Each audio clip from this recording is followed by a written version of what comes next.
Huwag mo ilagay dyan. Hawak mo muna. Bibiyak ng itlog. Ano yan? Ganito oh. Ay, huwag mo pindutin. Ay! Matigas. Matigas pala ito. Matigas. Pupukin mo muna, tapos ano, tibang.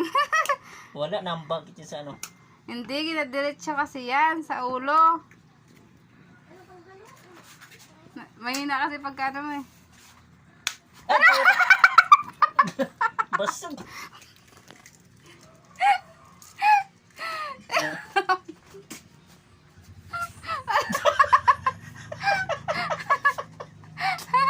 Ang sarap-sarap naman. Sakit na?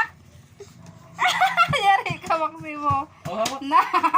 Hawak mo mantika. Tulungan mo si Papa. Hawakan mo. Siya na palagay mo mantika kasi. Ikaw maglagay mantika ah. Palagayin mo siya, tapos siya palagayin mo.